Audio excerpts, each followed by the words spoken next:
Magandang araw sa lahat mga bossing mga idol. So muli tayo nagbabalik. This is Ray TV. So kalukuhan yung mga kasamaan ko dito mga bossing mga idol. By the way mga bossing mga idol, magandang araw sa lahat. At for today's video mga bossing, so tapos na tayong mag linis doon sa kabila sa mga paligid natin. Dito naman tayo sa loob.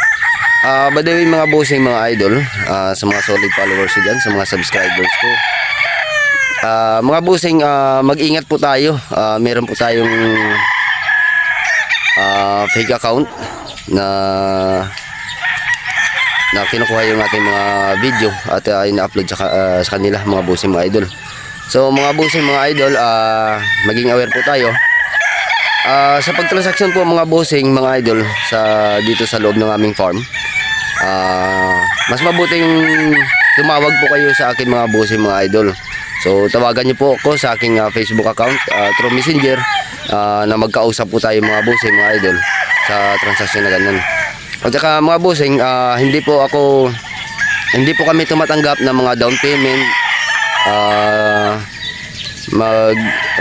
Magsasabi na kailangan nyo po mag-down. So kami mga bossing, hindi po kami tumatanggap ng mga down payment unless na bibidyoan ko yung manok, ipapakita ko sa inyo. Kung mag-okay kayo, gagawan ko yan ng resibo. Paggawa natin ng resibo dyan, kung hindi ako makabigay sa inyo ng resibo, si Kuya Daniel, at bibidyohan natin yan, yung mga manok natin. Lalagyan po natin ng personal leg band ng Esculin. At saka doon naman po mga bossing sa transport, about sa mga ganyan, ay meron po tayong shipper na pinagkakatiwalaan po mga bossing mga idol. So yun mga bossing, at doble ingat po tayo mga bossing. So paalala ko po sa inyong lahat, kung mag-transaction kayo through Messenger, through online, ay mas mabuting tawagan niyo po ako mga bossing mga idol para makapag-usap tayo. At masiguro niyo din po mga bossing mga idol na ako yung kausap niyo mga bossing. So ilalagay ko po dito yung aking Facebook account, ang aking profile picture, at saka yung mga shipper namin mga bossing mga idol. About naman dun sa shipper, kayo po yung magtransaksyon sa kanila kung magkano po yung ang shipping, kung saan lugar po niyo ipapadala, o kung taga saan po kayo mga bossing. So doon tayo magbe-base, at mas mabuting kayo mismo magtransaction, hindi nadadaan sa amin. O kung hindi sila makontak, kukontakin namin, o ako kukontakin ko ang shipper na ganyan, at i-message kayo mga bossing mga idol. So yun lamang po mga bossing, ang ating concern dyan sa ating mga, lalo na sa ating mga solid na supporters. So alam ko hindi basta-basta ang kumita ng pera, at ako ay concern lang po sa inyo mga bossing, at malaki-laking pera din yan kung mawawala sa inyo. Halimbawa kung makukuha kayo ng mga pure na doon kayo sa mga scammer na makakuha, masasayang talaga yung pera. At saka mga bossing, alala ko ulit, hindi po ako tumatanggap ng mga down payment katulad ng mga nila yan. Actually last year pa yan, na-monitor na yan ni Boss Martin Esculin kung sinong tao yan, dahil nagka-transaction through Palawan. At saka pinapakita po yung mga video doon namin sa main farm namin doon sa Rojas. So akala namin ay napuksa na po yun mga bossing mga idol. Hindi pa pala po tayo mga bossing ha. At sa lahat ng mga followers ko dyan, sa nakakilala sa akin at bumabalik-balik dito, so update din tayo sa ating mga kakirels. So ngayon mga bossing mga idol, andito tayo sa pen. Ipapakita ko sa inyo uli yung ating mga available dito mga bossing. Ito po yung ating mga pulit. Ito po mga bossing mga idol, ang ating sweater Boston. Mga bossing, ulitin ko, wala kaming golden boy na mga kakirels. So yung sa amin lamang po mga bossing ay Boston, Gilmore, White, Bulik, Yellow-legged Hats, Possum, 5K, at ang ating Boston. So yun lamang po yung aming mga manok na bloodline nandito mga bossing mga idol. Katulad nito, yung mga straight comb natin, ito po ay isang sweater Boston. Meron tayo dito 50-50 at may pailan-ilan tayo dito mga 3/4, 1/4. So sa ngayon, ito lang po yung ating mga manok dito. So nang nakaraan, ang dami pa nila nito. At dami na din naghahanap ng mga materyales. So sa ngayon mga bossing, wala pa tayong materyales. Ito lang po muna yung ating ito lang po muna yung maipapakita ko sa inyo na mga pulit. So nga pala mga boss idol, about sa nagtatanong sa akin, bossing, hindi ba nakakasakit yung inyong mga manok? O ano ba yung proseso na ginagawa nyo pag nagkasakit yung inyong mga manok? Ang mga bossing mga idol, sa akin po, bilang isang nag-aalaga dito ng mga manok ni Boss Martin Esculin, at dito ako na-assign sa mga pang-breeding materials o sa lahat ng mga materials mga bossing. Ito po yung aking, ito po yung aking pwesto o lugar kung saan po ako nakadestino sa pag-aalaga ng mga manok. So kanya-kanya po kami niyan ng area ng pag-aalaga dito. So mga bossing mga idol, dito sa akin, hindi natin maiiwasan yung mga mild na sakit tulad ng sipon.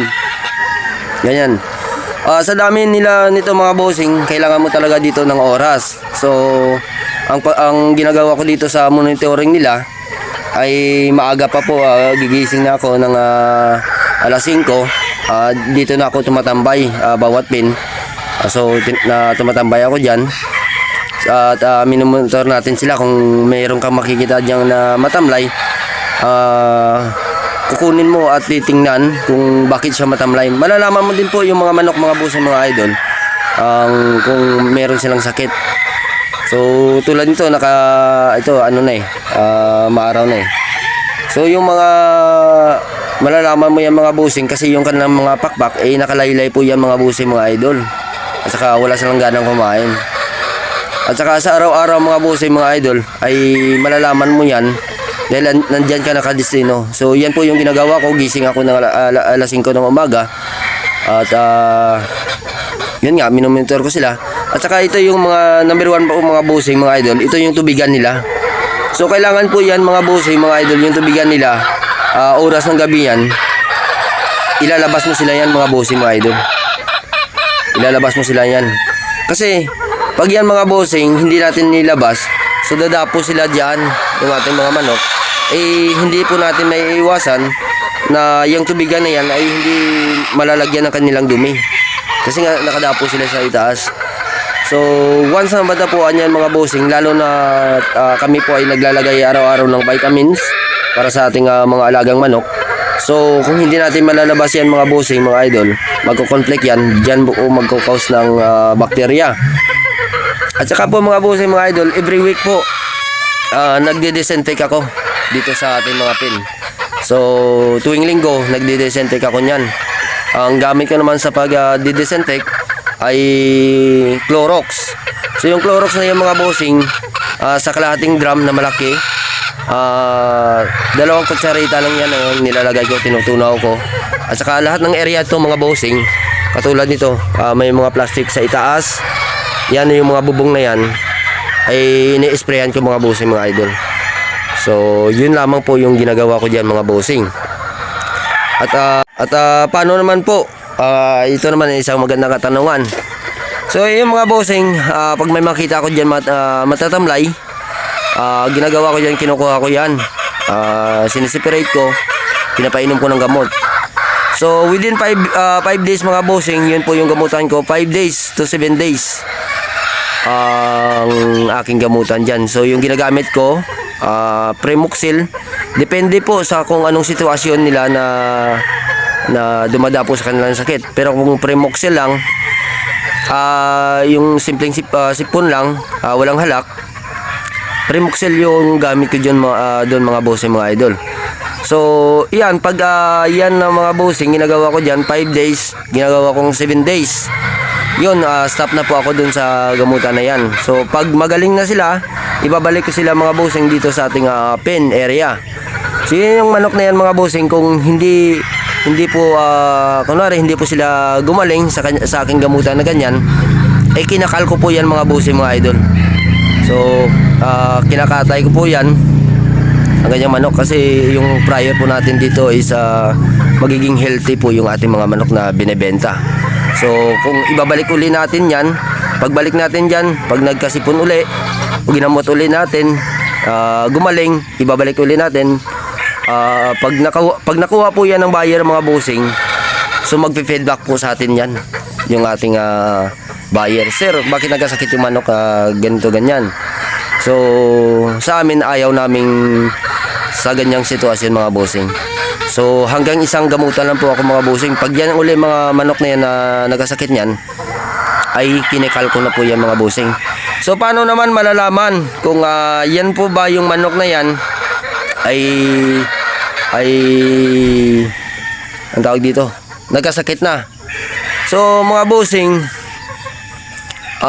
hindi ko lang po alam kung sa ibang farm ganito din yung ginagawa nila. Ay yung sa akin naman po mga bossing, sa isang pen na yan, lahat po ng mga manok na yan mga bossing nagkakasakit. Tulad nila dito, isang bloodline lahat yan, doon isang bloodline din. Iba-iba po yung ibang pen po yung mga bossing, ibang bloodline. Ginagawa ko dyan pure Boston, pure Possum, pure 5K. Yan po yung ginagawa ko dyan mga bossing mga idol. So dito sa kunwari sa pen number 4 na yan, pen number 5, pen number 6, 8 pen po ito mga bossing. Lahat na nagkakasakit yan mga bossing, ginagawa ko dyan, nilalagay ko doon sa pinakadulo mga bossing. Nilalagay ko yan sa pinakadulo at dyan ko sila ino-obserbahan mga bossing mga idol sa aking paggagamot. So kung makikita ko yung ilang piraso na andyan na may sakit, kinukuha ko na yan at dyan ko sila gagamutin. So within dyan hindi pagdating ng 15 days pagdating ng 5 days to 7 days, makikita ko sila na maayos sila, dyan ko sila muna nilalagay mga bossing sa doon sa area na yon. So hindi ko sila muna kinukuha at binabalik dito. So inoobserbahan ko pa rin yan mga boss idol. Kung bibigyan ko sila ng 15 days niyan, kung gagaling kung wala na talaga silang sakit, at doon ibabalik ko sila mga bossing mga idol. So sa ganyan lang po mga bossing. At saka mga bossing, iwas tayo. Yung mga pala namin, yung mga manok namin mga boss idol, meron po yung personal leg ban ng wing ban ng Esculin mga bossing. So pag walang wing ban ng Esculin, diyan mag-isip na kayo at hindi po sa amin yan. 1 month and a half po mga boss mga idol ay nilalagyan na po namin yan ng personal wing ban ng Esculin. At hindi po basta-basta magagaya yan. So pupunta tayo dun sa aming barracks kung saan kami nagtitipon at kumakain. Meron ako doon mga naipon na mga wing ban, ay papakita ko sa inyo mga bossing. Yung mga kinal ko nung nakaraan na na palugo ng mga manok, ay kinal ko at yun ipapakita ko sa inyo yung sample mga bossing mga idol. So, bago matapos ang video ito mga bossing mga idol, at mag-shoutout muna tayo. At ilalagay ko po yung aking Facebook account dito mga bossing mga idol para madali nyo makita, at ang account ng mga shipper natin na pinagkakatiwalaan. So shout out kay Sir Gabo Villamar ng Saudi Arabia. So shout out sa inyong lahat dyan sir, sa mga lahat ng mga OFW natin. At shout out kay Sir Alfredo Almoti, at saka sa Kaukaw Bird Game Farm from Kuwait. At saka shout out kay Sir Rainier Perez. So shout out sa inyong lahat mga bossing mga idol. At God bless po sa lahat mga bossing. So hanggang dito na lang po ang ating video mga bossing mga idol. At maraming salamat sa inyong patuloy na pagsuporta sa aking munting YouTube channel mga bossing mga idol. God bless po everyone.